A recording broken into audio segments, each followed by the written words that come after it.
Bonjour, donc aujourd'hui un dernier point de cours d'arithmétique sur la divisibilité par un nombre premier pour aboutir au petit théorème de Fermat. On va commencer par deux résultats préliminaires et on démontrera ensuite le petit théorème de Fermat. Pour ces résultats et dans toute la séance d'aujourd'hui, on va noter grand P l'ensemble des nombres premiers.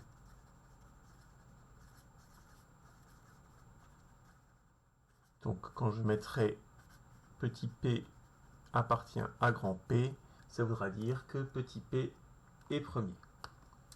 Donc en fait, on commence par un premier, on va dire théorème, mais il est relativement simple, entre la relation entre deux nombres, dont un premier.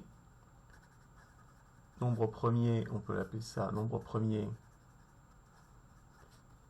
versus premier entre eux.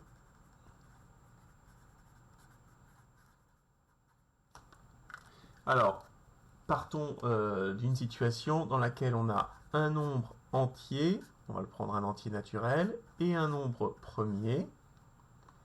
Dans ces cas-là, de deux choses l'une, pour le coup, ça y est, je l'ai dit à nouveau, soit P divise A, donc A est un multiple du nombre premier, soit alors P et A sont premiers entre eux. Voilà notre résultat. Quand on a deux nombres dont un est premier, soit le second est un multiple du nombre premier, soit ils sont premiers entre eux. Tout simplement pourquoi? Parce que comme les diviseurs du nombre premier P sont limités à P et 1, si je parle des diviseurs positifs, si P divise A, ben très bien. Sinon, ben, le seul diviseur commun possible, c'est 1, puisque P ne divise pas A. Donc la démonstration est immédiate. Le second théorème, dont la démonstration va être à peine plus longue, qu'on appelle aussi le lemme d'Euclide. Alors j'avoue que j'ai pas regardé à quel endroit ça apparaissait chez Euclide, mais on l'appelle comme ça. Cette fois-ci, on a besoin de deux nombres, deux entiers naturels.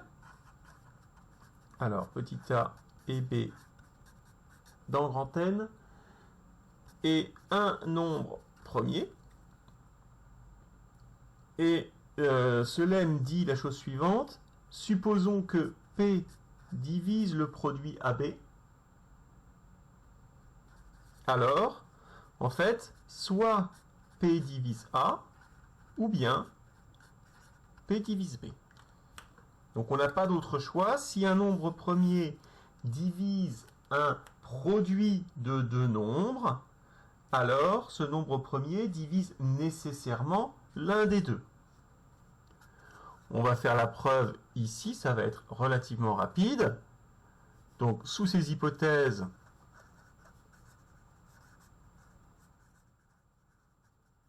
donc c'est-à-dire A et B sont des nombres entiers, P est un nombre premier, ben on a deux possibilités. Soit P divise effectivement A, et dans ces cas-là, ben, nous avons notre conclusion. Sinon, puisque P ne divise pas A, d'après le résultat précédent, ça signifie que P et A sont premiers entre eux. D'après le théorème précédent, P et A sont premiers entre eux. Or, on vient de supposer que P divise le produit AB. Nous sommes dans les hypothèses de l'application du théorème de Gauss. Et dans ces cas-là, P divise nécessairement B. Et notre démonstration est terminée. Vous voyez, c'est relativement facile. Soit il divise l'un, sinon comme il est premier avec ce premier nombre entier, et qu'il divise le produit, d'après le théorème de Gauss, il divise le second. Voilà. Alors, on termine là-dessus sur deux tout petites applications de ce lemme d'Euclide. La première, donc toujours si P est un nombre premier, on peut remarquer que si P divise A au carré, alors il divise forcément A. Bon, c'est relativement évident si on pense en décomposition de facteurs premiers.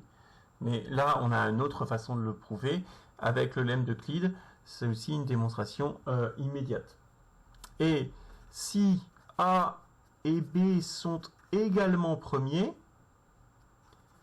alors la relation P divise AB implique, d'après le lemme d'Euclide, soit P divise A, soit P divise B, mais A, B et P sont premiers.